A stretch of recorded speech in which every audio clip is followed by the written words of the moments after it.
esse aqui é o 2-1, eu sou o Fernando Rudnick, meu amigo Daniel Malucelli já está ali a postos, e nesse episódio a gente vai conversar com ele, Alan Al, técnico do CRB. Tudo bom, Alan? Tudo bem, um abraço para vocês, é um prazer estar falando e participando desse programa aí que é tão legal. Valeu, Alan, obrigado aí pela participação. Queria primeiro dizer para você que está nos assistindo, se inscrever aqui no nosso canal no YouTube, dá aquela força para a gente, curte os nossos vídeos, tem um monte de podcast legal para vocês assistirem. Se você está no teu agregador de podcast, também ajuda a compartilhar, que a gente vai ter um bate-papo bem legal com o Alan Al, começando, vamos falar assim, Alan, esse ano de 2021 está sendo meio louco para você, né? Você começou o ano subindo o Cuiabá, depois saiu do Cuiabá, foi para o Guarani, jogou o Paulista, chegou nas quartas de final, saiu do Guarani, foi demitido, foi para o CRB e agora está fazendo uma campanha brigando aí pelas vagas do acesso na Série B no fim desse primeiro turno. Tá um ano bastante intenso, né, Alan?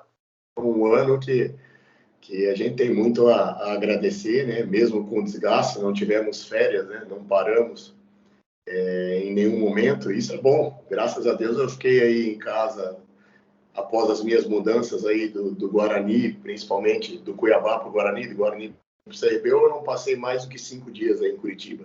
Então isso mostra que a gente está no caminho certo, está fazendo bons trabalhos, situações do futebol que infelizmente às vezes a gente não entende, mas respeita, né? E como você falou, a gente veio de um acesso com o Cuiabá e depois de uma classificação onde há muitos anos o Guarani não passava de fase no Campeonato Paulista, mas Deus sabe o que faz e a gente está muito feliz aqui no CRB e se Deus quiser, final do ano a gente vai colher bons frutos do que está sendo feito até agora. E como está o trabalho no CRB? O que você pode falar? Como que é a estrutura do clube? Você tem alguns jogadores que têm uma experiência grande, tem o Renan Bressan, que foi seu jogador no Paraná, tem o Evandro, que jogou no Atlético, tem o Jajá, que também está emprestado pelo Atlético, uma jovem promessa. Como que é o ambiente aí do CRB e vocês estão vindo forte aí por essa vaga? Então, o nosso ambiente é o melhor possível. Graças a Deus a gente consegue administrar bem, né, esses jogadores mais experientes, mesclando com jogadores jovens que se encaixaram muito rapidamente a nossa maneira de jogar. A estrutura do CRB é uma estrutura muito boa, né, me surpreendeu positivamente na minha chegada. É uma diretoria nova, uma presidência nova, mas que tem uma mentalidade muito benéfica para o futebol, de reestruturar o clube, de montar um elenco equilibrado, de ter as suas obrigações salariais rigorosamente em dia. Então, isso tudo contribui para que você possa fazer um trabalho dentro de campo e surtir efeito como vem surtindo. Eu acho que a gente mostrou isso na Copa do Brasil, vem mostrando agora no Brasileiro, uma competição muito difícil, mas muito difícil mesmo. Acho que esse Brasileirão, como a gente sempre fala, né, esse Brasileiro da Série B desse ano, talvez seja um dos mais difíceis da história. E a gente procurar manter essa regularidade, eu acho que vai ser fundamental para que a gente possa aí sonhar com algo grande, com acesso. Eu queria te perguntar, Alan, primeiro, antes da gente entrar no assunto do Jajá, que é uma jovem promessa do Atlético, né, um cara que surgiu voando no Atlético, depois teve uns altos e baixos, mas você falou da Copa do Brasil. Aquele jogo contra o Palmeiras foi um jogo maluco, hein, cara? Que classificação histórica e pênaltis intermináveis. Eu queria saber como é que o Alan ficou naquela decisão maluca de pênalti que não acabou nunca. Acho que se deixasse, estava batendo pênalti até hoje lá. Foi marcante, tenho certeza que não vou esquecer para o resto da vida, né? Não só pela classificação, mas pela partida que a gente fez. A primeira partida lá aqui em Maceió, a gente acabou perdendo, mas merecia uma sorte melhor. Depois fomos lá jogar contra o Palmeiras com uma proposta de saber sofrer, de saber se defender, mas ao mesmo tempo aproveitando as poucas oportunidades que a gente teve. Conseguimos levar o jogo para os pênaltis. E as cobranças de pênalti foram para acabar, para a gente quase morrer do coração, né? Quando teve a possibilidade de definir, a gente acabou perdendo. Depois eles inverter a situação, né? Podendo finalizar a cobrança e a gente conseguiu defender. E você tem que demonstrar uma certa frieza, porque é um momento muito emocional, né? É um momento onde a carga emocional é muito alta e você acaba sofrendo muito por dentro. Mas, graças a Deus, as coisas aconteceram. Depois fizemos grandes jogos contra o Fortaleza. E eu acho que representamos bem o CRB, o Estadual Alagoas, na Copa do Brasil, porque é uma competição muito difícil e a gente sabia que ser campeão, óbvio que a gente sonhava, mas era em segundo plano, vamos dizer assim, né? Então, são situações marcantes, assim como foi marcante aquele jogo do Paraná Clube que a gente virou em 5 minutos. Acho que esse jogo aí da Copa do Brasil também vai ser inesquecível para mim.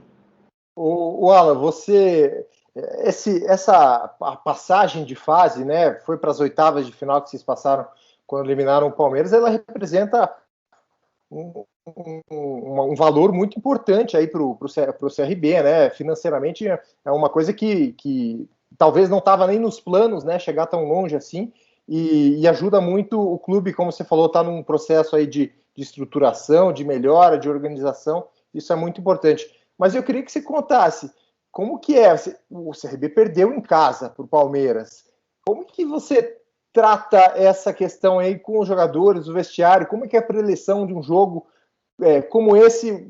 Vocês tinham que se defender, não dava para sair atacando o Palmeiras, a diferença de qualidade técnica é muito diferente, mas vocês fizeram o jogo certinho, conseguiram fazer o gol e levar para os pênaltis, e aí o que fosse ia acontecer, né? Estava no pé dos jogadores. Mas como que é tratar com os teus atletas, mostrar que dá para passar, que não é impossível, porque muitas vezes a gente vê times grandes passando por cima de times pequenos, e você mostrou que não é sempre assim, né? Eu acho que o fundamental, assim, para a gente realmente acreditar que poderia passar foi o segundo tempo que a gente fez aqui contra o Palmeiras no primeiro jogo. Foi um segundo tempo que a gente teve muita oportunidade, que a gente soube neutralizar bem o Palmeiras e, ao mesmo tempo, não deixou de jogar. Então, isso deu uma chama a mais para que a gente acreditasse que poderia levar o jogo para os pênaltis. E essa foi a conversa, né? A gente tem que trabalhar em cima da realidade também e você não falar algo que fuja daquilo que está até o alcance. Se eu chegasse e falasse para o jogador, não, vamos classificar no tempo normal, vamos partir para cima, vamos atropelar os caras falam, você está louco e está querendo que a gente enlouqueça com você. Então, eu falei, a gente tem 95 minutos para fazer um gol e não tomar. Nós temos que ser inteligentes, porque vai chegar um certo momento do jogo onde a carga emocional ela vai mudar totalmente para cima do Palmeiras, se a gente mantiver 0-0. Então, isso a gente tinha consciência, a gente se propôs a saber ali se defender, a saber se posicionar, e a gente conseguiu fazer o gol muito cedo, né? Então, essa carga emocional, ela acabou mudando de lado mais rápido do que a gente esperava. E o fato de você ter jogadores experientes, aí quando você tem essa melhor situação na partida, parece que daí o time ele ganha esse algo a mais, né? Com a experiência desses jogadores, de saber administrar esse tipo de situação, de saber irritar o adversário no bom sentido, e foi o que a gente fez, e eu acho que foi muito mérito dos atletas na entrega tática também, a todo momento. Foi uma partida de entrega assim, muito grande durante todo o tempo. Eu acho que isso foi fundamental para que a gente também fosse para os pênaltis com a responsabilidade praticamente só do outro lado. Eu falei e o Diogo Silva também, né? Eu quero saber se a rapaziada não deu um bicho extra pro Diogo Silva naquele jogo, né? Que o goleirão lá estava iluminado, não tinha jeito.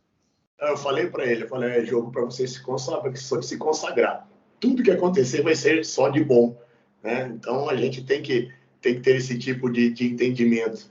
E ele vem treinando pênalti, sempre foi um cara que treina pênalti, trabalha muito bem com o pé, e ele assumiu essa responsabilidade, né? Antes da penúltima cobrança, se não me engano, ele sinalizou para mim. Eu falei, não, na próxima. Daí ele já estava pronto para bater. Então foi um cenário assim, daquelas coisas que só o futebol permite, né? Então é muito apaixonante por isso. O Daniel mencionou antes o Jajá. A gente queria saber, torcedor do Atlético, acompanha ele mesmo de longe, né? Porque é um ativo do Atlético ainda, o torcedor tem muita esperança nele. O que você pode falar do jogador, do potencial dele? Ele não teve muita sequência aqui, nem mesmo no Sub-23, né? Teve alguma sequência, mas às vezes vinha do banco, às vezes era substituído, e não demonstrou tudo aquilo que muita gente fala que ele pode chegar. O que você que está trabalhando com ele no dia a dia, como que é o jogador, como é a cabeça dele e o potencial do Jajá?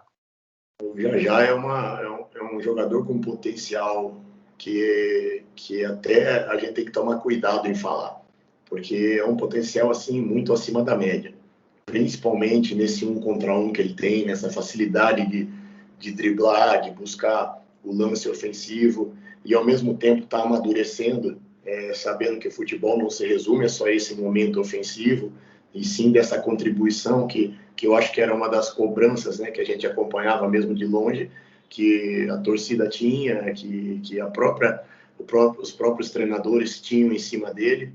Então ele vem entendendo isso de uma maneira muito clara, é um jogador que vem nos ajudando de uma maneira até mais rápida do que a gente esperava, assumiu a posição, mostrou que tem condições de agregar muito e principalmente de contribuir em todos os momentos do jogo. Então, para mim, vem sendo uma grata surpresa e a gente espera que continue assim. E é um menino, assim, de fácil trato, humilde, trabalhador, muito profissional, gosta de conversar, de perguntar. Eu acho que isso acaba fazendo a diferença no jogador, né? Esse interesse pelo que acontece dentro de campo, pelo que precisa melhorar. Então a gente confia muito nele, sabe que ele tem muito para evoluir, muito para amadurecer, e a gente vai procurar contribuir também para que ele renda como vem rendendo e principalmente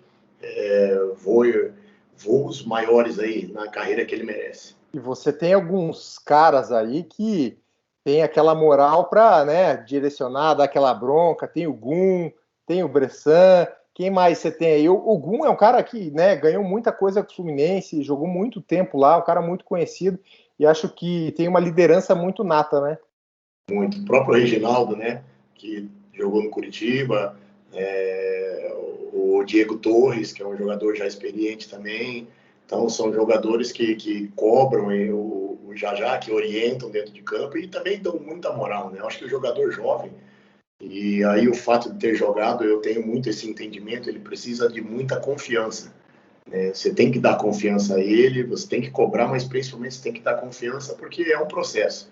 E às vezes esses meninos aí que se destacam, né, como é o caso do Jajá, acabam pulando algumas etapas de amadurecimento que você só consegue equilibrar dando essa confiança. Quando a gente tem que puxar a orelha, a gente puxa, mas principalmente fazer ele se sentir confiante e confortável dentro de campo.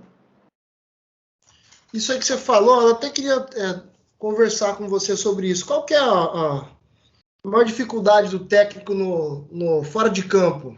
Como que você trabalha relação de balada, horário, bebida? A gente sabe que está tudo relacionado e o técnico ele tem uma responsabilidade grande, né? É muito difícil controlar porque você trabalha com um grupo de 30 homens. Você tem ali um moleque de 17 anos, né, que recentemente estava jogando na base, pode ter vindo de qualquer canto do Brasil, né? Geralmente tem uma origem humilde, até jogadores consagrados, tipo o Gum, né? Um cara que tem título de campeonato brasileiro, enfim, que foi capitão do Fluminense muitos anos. Como que faz para controlar um vestiário? Eu procuro agir da maneira que eu gostava que agissem comigo. Né? Não só vendo o profissional, mas vendo o ser humano, vendo o pai de família, o filho, o marido que está ali, como se fosse uma profissão normal. Claro que não é uma profissão normal, mas a gente está ali para cumprir o nosso trabalho. Então eu procuro falar para eles que o futebol é muita responsabilidade, né? A gente tem que ter essa responsabilidade, querendo ou não querendo. Quando eu digo responsabilidade, eu falo para eles que a minha família está na mão deles ali dentro do campo, a família deles está na minha, e assim sucessivamente, desde o mais jovem, que às vezes não tem filho ainda, não é casado, mas as atitudes que ele tomar dentro e fora de campo, seja positiva ou seja negativa, vai respingar em todo mundo. Então, esse tipo de conversa, esse tipo de direcionamento, também como educador físico, eu acho que é fundamental, porque não tem mais espaço, né, para aquele jogador que a gente falava antigamente, que pô, o cara saía, bebia, aprontava, não trabalhava, mas resolvia dentro de campo. Hoje o nível físico, hoje o nível técnico e tático, principalmente, ele é muito alto, né? Então as partidas são definidas ali por pequeníssimos detalhes, então tudo isso dentro de campo, fora de campo, eu acho que é fundamental. E eu vejo assim uma certa evolução da época que eu jogava para os jogadores de hoje em dia, né? A inteligência, a questão de você saber que a responsabilidade é muito grande, até mesmo porque hoje a informação ela está muito rápida, né? No instalar de dedos, você manda uma foto, manda um vídeo, e aquilo pode acabar com a carreira do jogador. Então, antigamente você conseguia se esconder, vamos dizer assim, em alguns momentos, mas hoje em dia você não tem como se esconder. Então, essa inteligência e responsabilidade eu acho que é fundamental. E eu sou um cara exigente, eu sou muito exigente, porque eu sempre falo isso, né? Eu não estou aqui para brincar, a gente tem família para sustentar, tem muitas pessoas que dependem de nós. Então, essa atitude, essa responsabilidade, ela tem que ser coletiva. E esses jogadores mais experientes, eles favorecem muito isso. Eu acho que você montar um perfil de grupo é o mais difícil, até mesmo do que você administrar. Então, esse perfil que a gente montou aqui é um perfil muito positivo, é um perfil de uns caras, assim, muito maduros e de muita responsabilidade. E eu acho que isso é um dos fatores que as coisas vêm dando certo, que é um dos fatores fundamentais. Esse encaixe do grupo, acho que talvez é 50% para o sucesso, né? Porque a gente não vê time que está bem na tabela, mas que não tem um grupo encaixado, né? Tem que ter esse encaixe, os caras têm que se respeitar, não precisa se gostar, não precisa ser todo mundo amigo, mas precisa ter um respeito ali em campo, todo mundo se ajudar, porque está todo mundo no mesmo barco, né? O Alan, sabe o que eu ia falar? Só que acrescentar mais uma coisa, a questão do perfil é exatamente isso. Não precisa se gostar, não precisa ser o melhor amigo, mas precisa ter a postura. E quando se fala em montagem de perfil de grupo, não adianta você... Uma coisa eu aprendi no futebol, não adianta você trazer o cara, vamos dar uma oportunidade que ele vai mudar. Isso é muito raro. Isso é 1 em 1 milhão. O cara que tem um perfil X, ele não vai mudar o perfil para Y. Ele vai se controlar ali, vai tentar mais uma hora, vai acabar fazendo o que ele costumava fazer, seja dentro ou fora de campo. Então, isso é uma coisa que a gente sempre procura conversar com a diretoria, para que a gente não cometa erro e principalmente, não mude o perfil exato que a gente tem montado aí. Já que você citou isso, tem uma curiosidade, assim, que a gente muitas vezes vê os técnicos falando isso, que, né, sobre o perfil do jogador, que veio com um perfil que se encaixa em tal grupo. Como que vocês fazem para passar a ficha corrida de um cara que você está observando, está contratando, você liga para alguém que trabalhou? Como que é esse detalhe aí para descobrir como que é o relacionamento de um jogador no grupo? Essa ferramenta é fundamental e eu utilizo muito. Eu ligo para treinador, eu ligo para amigos da imprensa, eu ligo para jogador que trabalhou com o cara, porque se você perguntar para o empresário, é igual o cara que vende carro, né? Não, esse carro aí é bom pra caramba, ele só tá um pouquinho amassado ali, tá usado, mas ele é só dar um polimento. Então, e eu tenho vários amigos empresários, né? E é a profissão deles, mas eu procuro tirar informação com ex-treinador, com pessoal da imprensa local, com jogadores que jogaram com o atleta, para que a gente possa errar o mínimo possível. E foi você que levou o Bressan para o CRB ou ele já estava quando você chegou? Não, ele veio depois. Ele chegou logo em seguida, quando eu cheguei. Indicação tua, trabalhou com ele no Paraná, como é que foi? Porque o empresário dele aí, o Thiago, né, inclusive, que é de Curitiba, tem um bom relacionamento aqui e acabou intermediando, mesmo não sendo meu empresário, acabou intermediando a minha vinda para cá. E aí surgiu a possibilidade do Bressan rescindir lá com o Juventude ou fazer um acerto. E na hora eu conheço ele, sei da qualidade dele e vem provando isso, né? Vem nos ajudando. Eu acho que a gente está muito bem servido nessa posição. A gente tem 2 meias aí de altíssimo nível, que são o Diego Torres e o Bressan. Pô, eu queria que você falasse do Diego, argentino, né? Você até elogiou quando você estava no Guarani, citou ele numa entrevista, um meia que você tem, que você acha de características que te agradam, e depois veio a comandar ele. Ele é um dos principais destaques aí em número de gols e assistências do CRB, né? Jogaria num time de Série A? Jogaria. Eu acho que ele é um jogador tecnicamente assim, com um nível de Série A. É um cara muito intenso, gosta de trabalhar, é aquele chato bom, né, dentro do campo. E é argentino, né? Se deixar, ele irrita todo mundo, o adversário fica louco com ele. É um cara que é bom de grupo, que eu só posso falar coisas positivas, porque até agora vem dando uma resposta. E essa briga boa, né, entre ele e o Bressan, mesmo eles jogando juntos em alguns momentos, mas são jogadores com características muito parecidas. Essa briga positiva, né, salutar, eu acho que vem fazendo até ele render num nível de excelência muito alto, que poucas vezes ele rendeu, tanto um como o outro. Eu acho que isso é muito saudável. E o Alan zagueiro jogaria nesse time aí, não? Ou era perna de pau? Olha, eu acho que no momento não jogaria não, porque o Caetano, que é um jogador canhoto também, vem jogando demais, e o Gum também são jogadores que estão no momento assim, que se casaram, né? Dupla de zaga é muito isso, né? Muito esse casamento. Eu tive bons casamentos aí.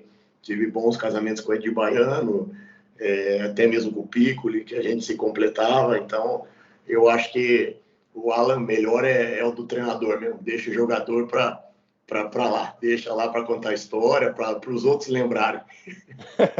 Você se aposentou já fazem 11 anos. Sente falta de estar ali no campo ou ser treinador é o que você te satisfaz mais hoje? Como que você, olhando para trás, aí vê tua carreira? São 2 situações que eu falo para os jogadores, são 2 situações muito distintas. Como atleta, como ex-atleta, eu acho que o atleta ele desfruta mais da vitória, ele desfruta mais do momento. Pô, ele chega, ganhou porque fez o gol, né, porque o goleiro defendeu, foi melhor em campo, né, e o treinador ele se alivia. Ele comemora um pouquinho, se alivia e já pensa no outro jogo. Então, esse sentimento eu preferia quando jogava, mas ao mesmo tempo eu faço o que eu amo. Puta, se tem uma coisa que eu gosto é preparar um treino, é preparar uma semana, é assistir o jogo do adversário, é passar algo que você sabe que o jogador vai assimilar e que vai fazer a diferença dentro do jogo, de você ver a tua equipe organizada. Isso para mim me dá um prazer também muito grande, mas são 2 situações bem distintas. Quando eu era atleta, quando dava errado, eu dividia por mais 10, né? Aí não tinha problema. Agora, quando dava certo, pô, melhor zagueiro, joga pra caramba, seleção e pá. Hoje, como treinador, você ganha, parabéns, mas quem fez o gol foi o atacante, e quando você perde é porque você deixou de tirar, deixou de colocar, ou não mexeu. Mas é a profissão e a gente fica feliz e eu dou risada, eu brinco com eles, ó, cara, para ser treinador não pode ser muito normal, não, tem que ser meio louco. E tem uma diferença básica nessa história aí, é que o treinador, depois de 3 derrotas, é tchau, né? O jogador tem o contrato dele ali, ele fica até o final do ano, né? Exatamente. Depois de 3, os caras já estão preparando a corda para te enforcar. Então, o jogador não, ele vai para o banco, muda, sai, é um processo diferente, né? Então, mas eu acho que tudo isso é salutar, e a gente acredita também que esse tipo de mentalidade, até pelos números, né, vem mudando no Brasil, e eu acho que isso vai acrescentar muito ao futebol, né? Não é um que perde, não é um que ganha, e sim, muitas vezes é o contexto. E o que você achou dessa mudança aí da CBF, que limita agora, a partir dessa temporada, o número de contratações de técnico na Série A e na Série B? assim, a gente está vendo muitos comuns acordos, né? Isso tá vamos fazer esse adendo aí, né? Tá tendo demais. O comum acordo, assim, né? Parece que é um jeitinho, né, para burlar essa regra. Como que você vê isso aí? Você acha que funciona impor esse tipo de coisa? Eu, sinceramente, eu já esperava esse tipo de situação, de arrumar alguma maneira de, não de burlar a regra, mas de facilitar algumas tomadas de decisões. E eu acho, assim, sinceramente, eu vejo assim com espanto você ter que colocar uma regra para de repente, direcionar a obviedade. Vamos limitar o número de treinador para não se mandar embora. Eu seria mais a favor da regra sem limite de treinador, mas com o seguinte, quer contratar outro, tem que pagar o antecessor. Aí, quando começa a mexer no bolso, aí muda. Como era no Campeonato Paulista, você só consegue contratar outro treinador se você pagar a rescisão, se o treinador assinar a rescisão, que está tudo quitado, e aí você traz outro. Agora, você limitar por limitar, sem punir, eu acho que não funciona. Tem que mexer no bolso. Quer contratar 10 treinadores? Paga 9, contrata o 10º. Aí as coisas vão começar a mudar, principalmente na cabeça de quem assina o contrato lá representando o clube. Você tem pendências antigas aí para receber, não? Tem umas que estão negociando aí, que está em andamento, sendo cumprida, e tem outras que é a perder de vista. De quem que é? É melhor nem expor para, de repente, não criar... Vai mexer nesse vespeiro aí? Vai mexer ali, eles param de pagar o Alan, fica complicado. Ô, Alan, e você aí falando de demissão, a que você teve no Paraná foi uma das mais marcantes aí, né? Porque poucos técnicos a gente vê que são demitidos e a torcida mesmo não entende, né? Porque eu lembro que quando você foi desligado do Paraná, você sofria pressão, porque o time já vinha de uma oscilação, mas você acha que foi refém do próprio sucesso ali, daquela largada? Porque o Paraná entrou naquela competição lá, ninguém apostava no Paraná. Acho que a gente fez um bolão aqui da editoria na época e ninguém falou que o Paraná ia subir. Ninguém imaginava que o Paraná ia ter um time para brigar pelo G4. E o começo de Série B foi excelente, o time encaixou mesmo. Depois uma oscilação natural, mas eu acho que quando você foi demitido, se eu não me engano, estava 2 ou 3 pontos do G4. Acho que você vai até 2, eram 2? 3 pontos né? Do G4. Ó, eu fiz até, levantei os números aqui, ó. Vai, passa lá, Fernando. Quando o Alan deixou o clube, o Paraná estava 3 pontos do G4. Depois que o Paraná resolveu demitir o Alan, o Paraná fez 9 pontos de 57 no segundo turno, 15% de aproveitamento. Então, o Paraná tinha 28 com o Alan, somou mais 9, foi para 37, foi rebaixado com 37. Ia escapar com 45 só. Mas, assim, é uma queda, né, vertiginosa ali, que não dá para imaginar como ela aconteceu, né? Eu fiquei muito chateado na época, porque a gente tinha um vínculo muito grande com o grupo de jogadores e com o grupo de trabalho que a gente tinha no dia a dia, por todas as dificuldades no início do ano. Nós iniciamos uma montagem de elenco, nos apresentamos para o Paranaense com 9 jogadores. Então, isso aí era uma coisa que chegava a assustar. E aí veio um de empréstimo, 2, 3 empréstimos gratuitos, a gente foi indo, quase não classificamos no Paranaense, mas daí começou a encaixar e a gente começou a fazer bons jogos, não só no Paranaense, como a gente foi eliminado contra o Curitiba, mas com a possibilidade muito clara de ter passado de fase. Na Copa do Brasil, a mesma coisa. E a gente sabia que no Brasileiro a gente ia iniciar muito bem pelo trabalho da comissão, pelo trabalho dos atletas, por acreditar naquele processo, no trabalho e principalmente nas superações, que ninguém reclamava de nada, a gente não exigia contratações de peso, mesmo sabendo das necessidades, não exigia nem contratações, né? Não, quanto mais peso. Então a gente sabia das limitações financeiras, e colocava como prioridade o pagamento em dia, mesmo a gente não trazendo alguns jogadores. E essa ideia que todos compraram foi que fez com que o trabalho fosse bem feito e os resultados acontecessem. Aí a gente perdeu o Thales, né, acabou pesando, perdemos o Mosquito no começo, também acabou pesando, perdemos alguns jogadores no decorrer da competição ali do primeiro turno por lesão, e também teve uma queda de rendimento porque você não tinha como rodar o grupo, né, não tinha como, você tirava 3, 4 peças, com todo respeito ao elenco, mas a disparidade técnica era muito grande. Então, naturalmente, pela sequência de jogos, acabou a gente caindo de produção, mas ao mesmo tempo, mesmo com essa queda de produção, nós não corríamos risco nenhum. Pelo contrário, terminamos o primeiro turno perdendo de 2-0 para o Cruzeiro no Mineirão, que é um resultado que de repente não é normal, mas que você sabe que é possível acontecer. E aí, na virada do turno, houve a tomada de decisão. Eu fiquei surpreso, fiquei triste, porque a cidade, minha cidade, né, minha casa, perto da família, trabalho sendo bem feito, as coisas acontecendo.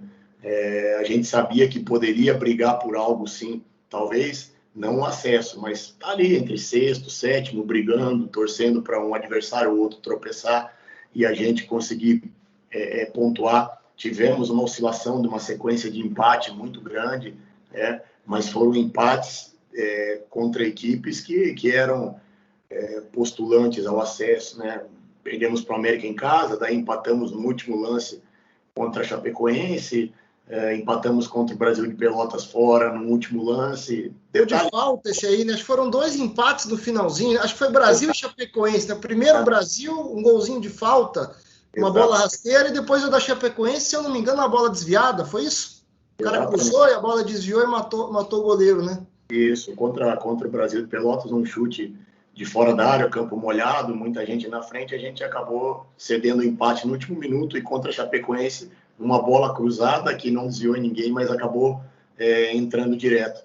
Então foram jogos assim que a gente jogou contra adversários muito difíceis, que a gente jogou no limite e sabia que a nossa equipe tinha algumas deficiências, né? E só que isso não foi levado em conta. Eu acho que o começo nosso foi muito bom e serviu de experiência para mim, né? De talvez saber administrar, de não alimentar tanta coisa externamente, como a gente fala. Acho que a diretoria subiu o sarrafo demais ali na expectativa, né? Depois do sucesso inicial, se empolgaram, né? Exato. Só que você estava no dia a dia. Eu assumo uma meia-culpa também, que em muitos momentos a gente falava em G4, e externamente, né? Internamente a gente sempre vai falar e vai motivar, mas externamente a gente acabou criando algumas situações que não tinham necessidade, e talvez se a gente tivesse controlado um pouco mais isso, o Paraná não estaria nessa situação, né? É um clube que eu tenho um carinho enorme, mas muito, muito grande mesmo, porque foi um clube que me deu oportunidade, me abriu as portas, tenho amigos lá dentro, até hoje, profissionais que ainda estão lá, então é uma pena. A gente aí torce para o Paraná e poder reverter a situação, mas talvez se tivesse tido um pouquinho mais de tranquilidade lá na questão de blindar o nosso grupo, não digo nem de me blindar, porque é difícil você blindar treinador, mas de colocar assim, não, nós estamos jogando no limite, a gente quer subir, mas não é a realidade, vamos projetar para o ano que vem, que aí 2021 nós vamos estar equilibrados e vamos brigar pelo acesso, mas não houve isso, né? Infelizmente, daí não teve como a gente segurar. Eu lembro que eu fiz uma entrevista com você, eu acho que foi 2 ou 3 dias depois da sua demissão e tal, e na época você estava super chateado, contou para mim que os jogadores ficaram muito chateados, você recebeu mensagem até de jogador muito triste, ligação de jogador que até chorou, assim, e que você só teve uma conversa com o ex-presidente do Paraná Clube, Leonardo Oliveira, que acho que foi num domingo, né, que ele te chamou para conversar e não te deu maiores motivos, né? que aconteceu naquele dia, né? Como que foi mesmo aquele dia? Agora que já faz mais tempo, né? Que dá para falar e quais jogadores que sentiram mais, os líderes do elenco. Você chegou a falar com jogadores depois que você saiu, porque é quase inacreditável um clube que chegou a ser líder e no final do primeiro turno estava brigando pelo acesso. Depois daquilo ali, assim, o clube em si afundou. O clube não pontua mais, ele não consegue vencer 2, 3 jogos seguidos desde então, né? A coisa desandou de uma forma, o Leonardo Oliveira renunciou, enfim, o clube entrou numa crise profunda. E, assim, por ironia do destino, o Alan chegou aqui para jogar pelo Cuiabá, né? Para dirigir o Cuiabá contra o Paraná na Vila Capanema, venceu, e eu lembro, eu estava nesse jogo, se eu não me engano, todo mundo foi lá te cumprimentar, né? Todos os jogadores, e era numa época que o Paraná já estava muito afundado ali na tabela, ali já muito próximo do rebaixamento, e acabou te reencontrando dessa forma, né? Foi exatamente isso. A gente conversou, acho que 2, 3 dias depois, foi isso mesmo. E foi o que aconteceu. Foi assim uma mudança e uma coisa que ninguém esperava, né? Ninguém esperava, mesmo normal, crítica e cobrança, enfim, aquelas coisas decorrentes do futebol. Mas quando os atletas ficaram sabendo, todos seria exagero, mas acho que 99% deles mandaram mensagem, ligaram, falaram, não é verdade, acho que estão... Tanto é que a primeira coisa que me ligaram foi falar, estão colocando fake news aí, estão querendo te derrubar. Eu falei, não, eu já caí mesmo. Então, foi uma situação assim muito, muito difícil, porque se criou isso dentro do Paraná, desse vínculo da comissão técnica com os jogadores, por todo o processo de construção e de superação que a gente viveu depois ali do Paranaense, momento de pandemia, de treinar online, aquela coisa toda mexeu mesmo com o emocional de todo mundo e criou um vínculo muito forte mesmo.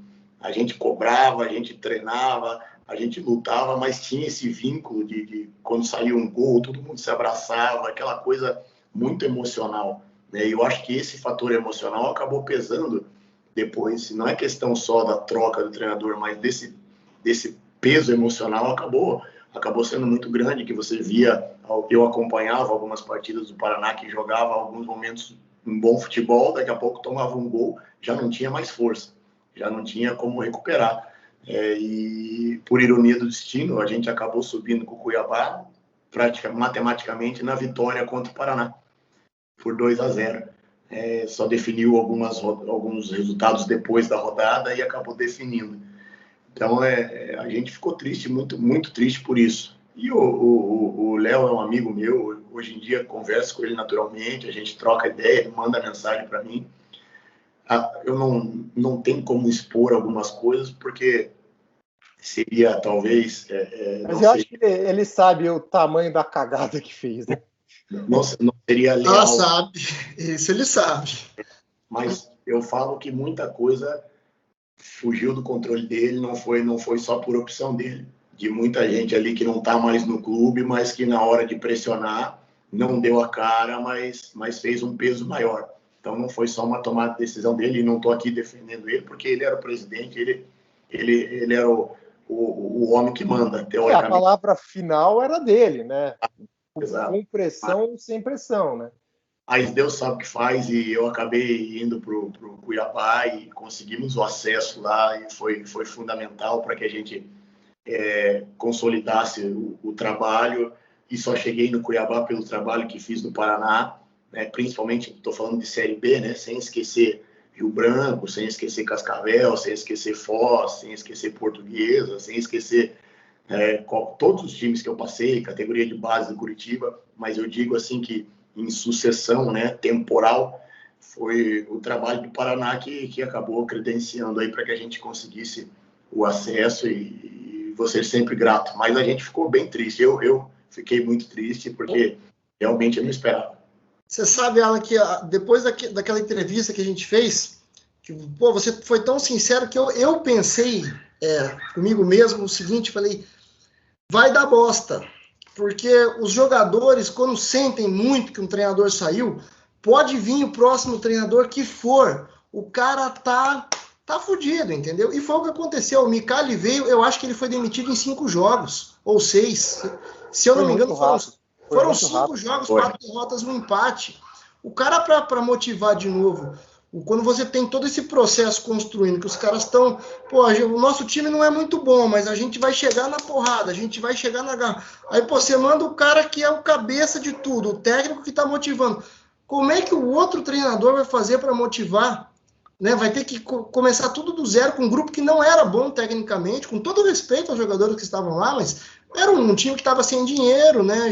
Já vinha com dificuldades, sempre teve problema salarial. Não sei se vocês pegaram atraso no começo, né? Quando o Mazuco era o diretor, ele até abriu, expôs o jogo lá no Paranaense, que acho que teve 2 ou 3 meses de direito de imagem, e teve pandemia, teve tudo.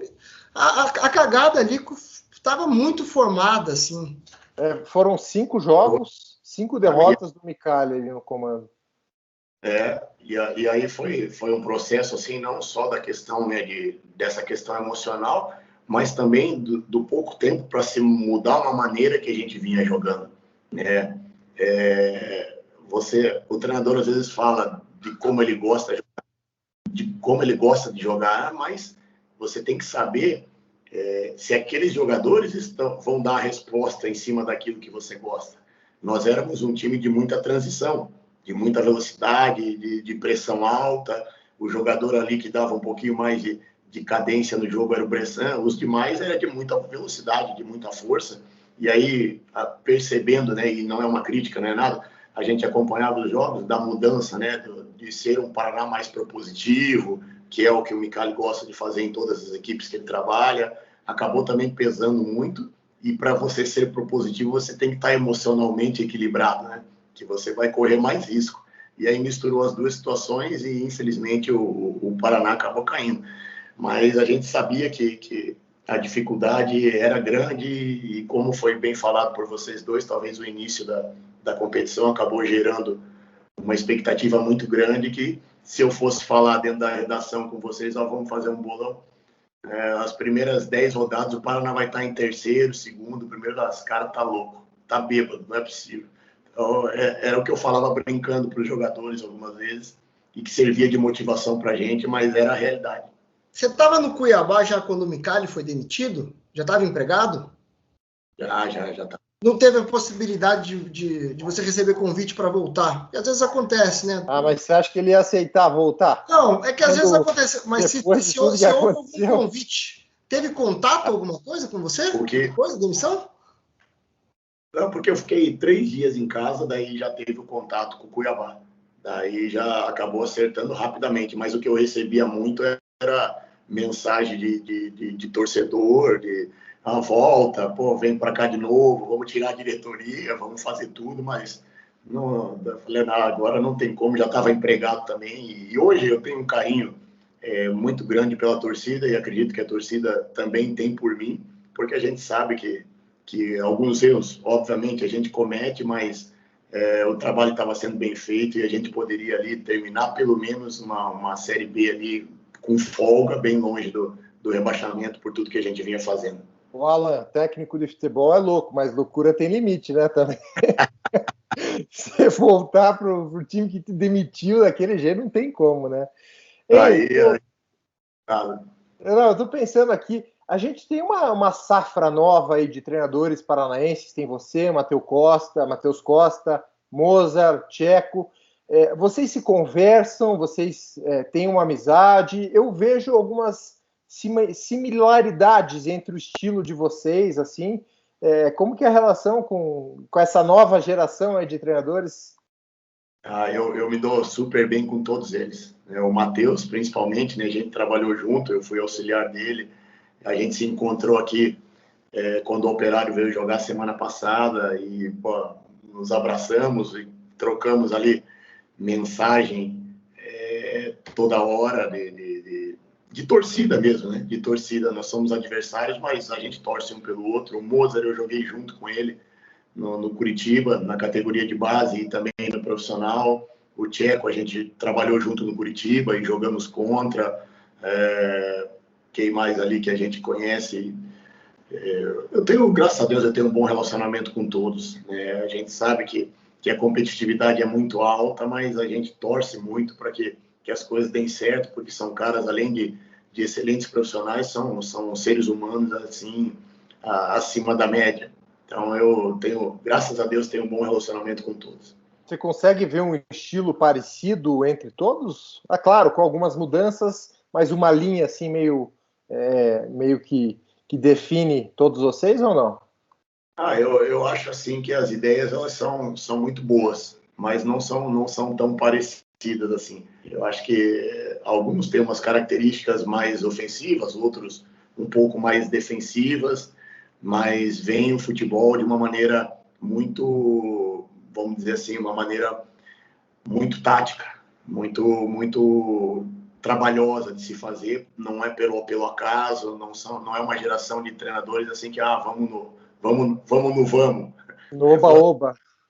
São trabalhos assim muito consistentes, e não só deles, mas das comissões, né? Já tem praticamente definido algumas comissões já há algum tempo, e a gente vê assim que são treinadores aí que o Paraná, né? O estado do Paraná, a cidade de Curitiba, ela tem uma tradição forte, né? Em revelar treinadores, e o Paraná Clube principalmente. Eu sempre falava isso para os meus amigos: pô, eu quero trabalhar no Paraná, porque do Paraná Clube tem uma coisa que acontece, que é sempre revelar jogador, revelar treinador. Foi o Cuca, foi o próprio Abel, foi revelar não, né? Mas Caio dá Júnior. Um passo Júnior, saudoso Caio Júnior, enfim, eu sempre tinha isso na minha cabeça.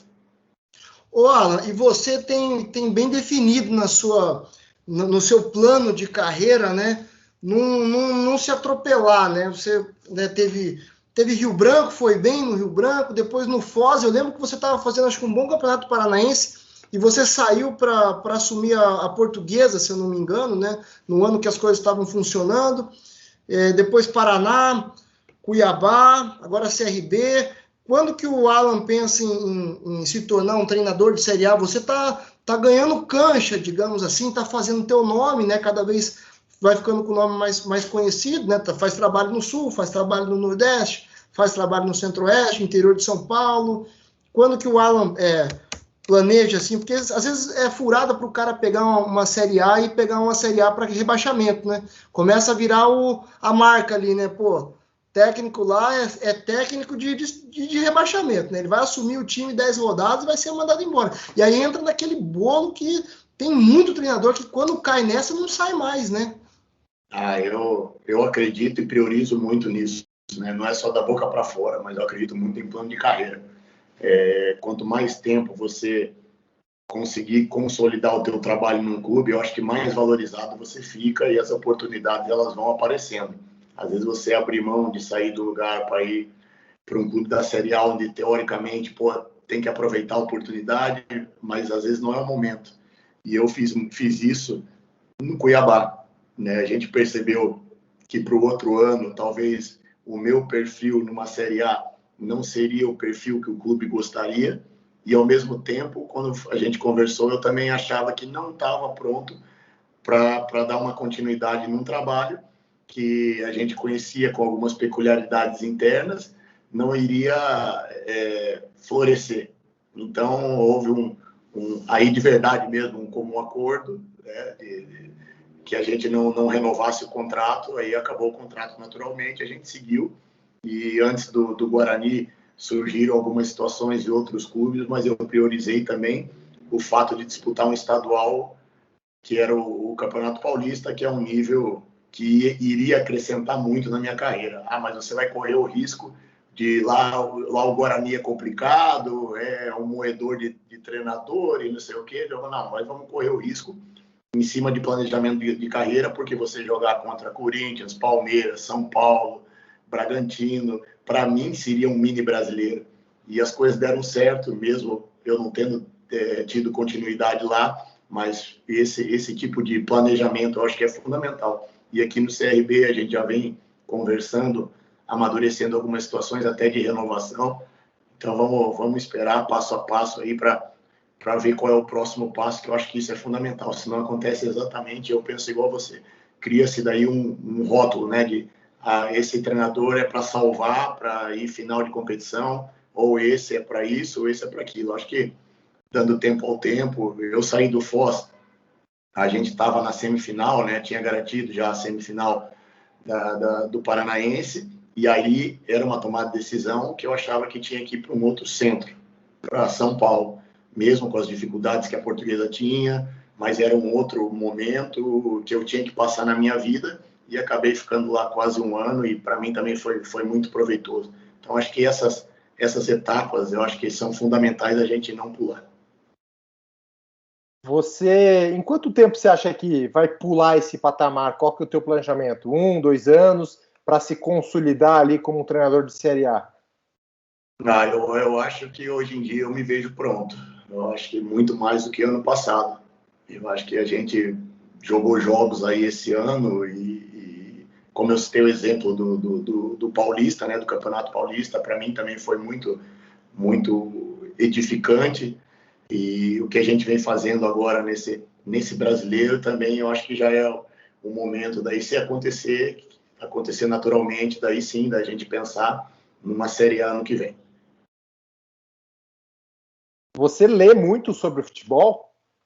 Biografias de técnico, livro de tática? Qual que é a tua literatura de futebol aí para se atualizar? E assim, acho que mais do que isso, conhecer pelos relatos ali, exemplos que lá na frente você pode ver, já vi uma situação parecida, já sei mais ou menos como que eu posso proceder. O que você gosta de ler sobre o futebol? Eu gosto de ler muita coisa, né? Biografia, algumas questões de análises, de números.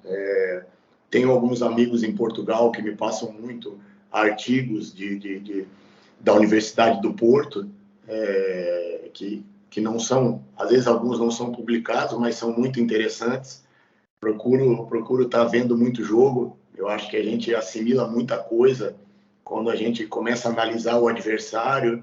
Gosto de ver material de treino. Eu acho que algumas coisas são muito interessantes, que eu procuro transformar para a minha realidade. Então, acho que o conhecimento ele nunca é demais, né? Em qualquer área, eu acho que é fundamental a gente estar aprendendo. Leio muitos artigos também, não direcionados ao CRB, mas muitos artigos da imprensa sobre análises de outras equipes. Eu acho que isso também é enriquecedor.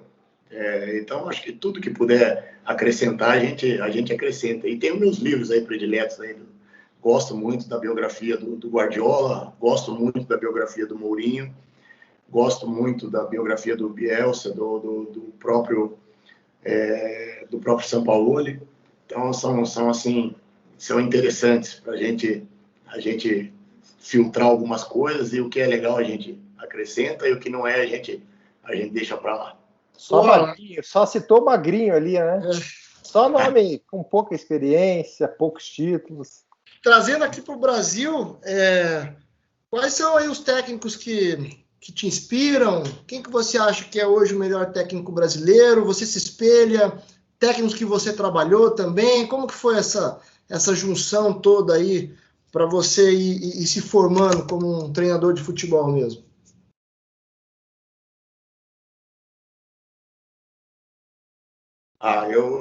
Eu tive o prazer, não fui de repente um atleta de destaque, mas eu trabalhei com os melhores treinadores do Brasil na minha época e também hoje em dia continuam sendo na atualidade.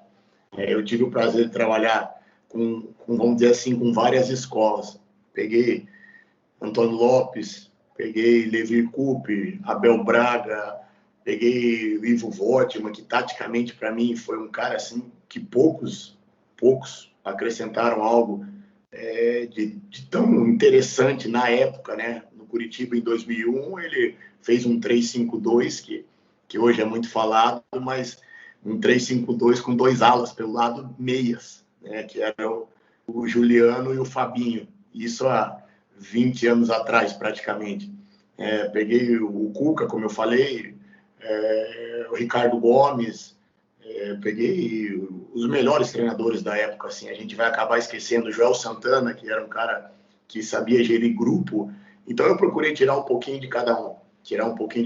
Tive treinadores na Itália, na França e até mesmo na Coreia que eu aprendi muito na prática ali, questão tática, de responsabilidade tática, que são um futebol diferente do nosso, né? Ainda mais na minha época, que era muito improviso, muita individualidade, né?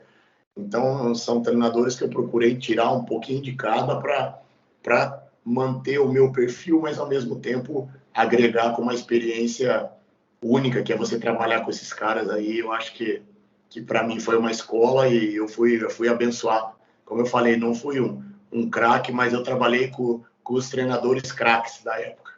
Legal. Já que você citou aí teus times, os países, né, do exterior que você jogou, Coreia do Sul, Itália e também a Grécia, conta um pouquinho aí como foram essas experiências, o que você viveu de diferente aí.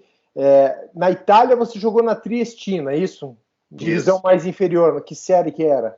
Era B, na época era a série B. E o PAOK era a série A na Grécia. Isso. E na Coreia do Sul, qual era o nome, qual era o time? Daejeon Citizen, era a primeira divisão também. Primeira divisão. Você também, claro, traz muita coisa aí do exterior, de vivência que você teve, mas deve ter muita coisa engraçada que se viveu lá também, né? Tem.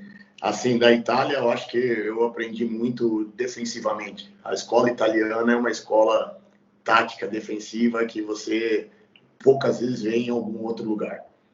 Então, lá foi muito interessante. Na Coreia, a questão do treinamento ser uma ferramenta importante, eles levam isso realmente ao pé da letra. O que o cara faz ali no treino, ele faz no jogo, e talvez isso... Não, essa falta de flexibilidade, de improviso, talvez seja um dos problemas deles, né? Que não consigo evoluir. Na Grécia, a competitividade alta, a paixão do torcedor. E aí tem uma história, né, que eu conto que os caras dão risada. Eu saí daqui, eu estava no Rio Branco de Paranaguá em 2007. Aí nós fizemos um bom estadual e fizemos uma Copa do Brasil muito boa e acabou sendo eliminado por questão de documentação que estava errada e acabou saindo da Copa do Brasil. A gente tinha ganho do Avaí, tinha ganho do Vila Nova. E aí eu fui para a Grécia. E aí eu estou chegando na Grécia, no aeroporto, lá com o empresário e mais um outro jogador. E aí a gente recolhendo a bagagem, eu falei, pô, deve ter algum cara famoso nesse voo aí. Deve ter algum político. Porque o aeroporto estava lotado de repórter, câmera e não sei o quê. Quando abriu a porta era para mim. Eu falei, mas eu não sei falar grego, não sei falava inglês mais ou menos. Uma loucura. Eu falei, não é possível, porque o PAOK na Grécia... Saiu do Rio Branco, né? Você estava saindo do Rio Branco, pô. Exato. É que o PAOK na Grécia, ele é quase um Corinthians, um Flamengo, em termos de torcida. E daí, quando chegou aquele alvoroço, já colocaram um cachecol na minha cara, no meu pescoço, e já ergueram minha mão e faz não sei o quê. Uma loucura assim. Os gregos são malucos no futebol, né? Inocente. Falei, pô, deve ter um cara, algum político, algum cantor aí no voo aí que os caras estão esperando aí. Era para nós. E quando a gente foi fazer o primeiro treino da temporada, lá no Tumba, né, no estádio do PAOK, a mesma coisa também, estacionamento fechado e trânsito. Eu falei, pô, não é possível, até aqui tem trânsito. Era para ver o treino. 20 mil pessoas no primeiro dia de treino. 20 mil pessoas no estádio. Olha, coisas muito engraçadas. Ô, Alan, e na segunda divisão da Itália, lá a butinada devia comer solta, né? Pô, se o futebol italiano já tem porrada, você imagina a segunda divisão da Itália. Os anos 2000 ali... Aprendeu a dar porrada, então, lá, de verdade mesmo, porrada mesmo. Ou tomou a porrada de atacante? O pau cantava. A gente achava que era maldoso no Brasil. Meu Deus do céu, pegava uns atacantes lá que batiam em zagueiro. Ó. Se você não fosse firme, o cara batia em você. E os caras muito fortes, né? O italiano, o perfil do jogador italiano é um perfil muito forte fisicamente. Tinha jogo que eu chegava em casa com o braço roxo, não percebia na hora, né? Mas quando ia dormir, eu olhava, pô, mas onde que eu bati aqui? Todo roxo, todo lenhado, todo arranhado, em uns campos ruins da Série B, né? Não é igual a Série A, que são campos que, pô, um campo de golfe, eram campos ruins, era briga aérea, era muito tático, era clima frio, pô, então foi assim, foi uma experiência muito, muito legal, porque, que nem você falou, eu aprendi a bater, achava que era bandido aqui no Brasil, aí foi ver lá na Itália como é que é. O Daniel, mas você viu como o cara se valoriza, né? Primeiro ele falou, o que você aprendeu na Itália? Não, futebol defensivo, muito tático. Aí aprendeu a dar butinada e tomar butinada. Naquela época lá, acho que até mais do que hoje, todo time italiano tinha um camisa 9 brutamonte, né? Era a característica dos caras. A camisa 9 dos caras, todos eram... Os caras eram grossos, mas os caras eram grandes. Era na porrada mesmo. Era Pra isso. parar, como é que faz? Deu muita porrada. Como é que era o teu estilo de jogo? Você dava umas... Antigamente tinha mais, né? Cotovelos, porradinha, né? Falação. Hoje em dia tem VAR. Hoje em dia já não dá pra fazer mais nada. Eu peguei Campeonato Paranaense aí quando eu tinha 17, 18, 19 anos, ia jogar lá contra o União Bandeirantes, lá em Bandeirantes, 50 graus na sombra e o Meneghel com o revólver na cintura e pegava aqueles caras já, com todo respeito, né, em final de carreira, dando porrada em todo mundo e você tinha que segurar a bronca. Mas eu procurava mesclar as duas coisas. Modéstia à parte, eu tinha uma boa qualidade com a perna esquerda, sabia construir bem o jogo. Eu acho que um dos melhores momentos que eu tive foi com o Ivo Wortmann, jogando com 3 zagueiros, eu pelo lado esquerdo, quase um lateral.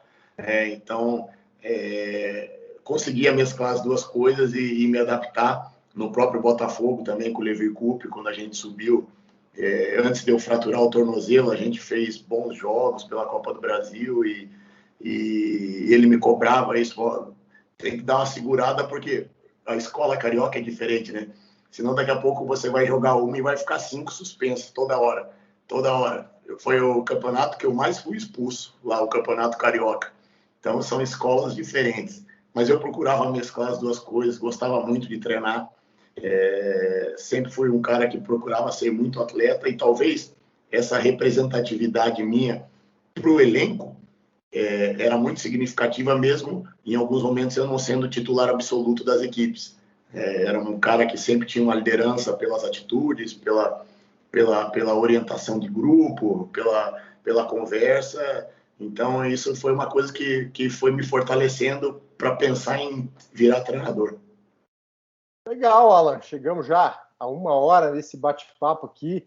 Super legal poder conversar contigo. Boa sorte aí na caminhada do CRB nessa Série B, brigando por uma vaga aí na Elite. Quem sabe tivemos no ano que vem já comandando o CRB na Elite ou em outro time.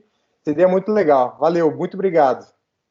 Obrigado, eu que agradeço e eu adoro esse tipo de formato de programa, de conversa que foge, né, daquela coisa tradicional e fica uma coisa muito, muito mais à vontade, muito mais interessante, tanto é que passou aí rapidamente o tempo e a gente está à disposição. Se Deus quiser, final do ano a gente vai estar aí em Curitiba e vamos marcar Vamos fazer um bate-papo presencial daí. Vamos fazer. Exato. Tomando uma cervejinha. Todo mundo vacinado, a gente tomando uma gelada aí que a gente gosta de tomar e confraternizar, porque isso é importante, tá? E desejo todo sucesso para vocês, que além de grandes profissionais, são pessoas acima da média. Valeu, obrigado. Valeu, Alan, obrigado. Valeu. Até a próxima.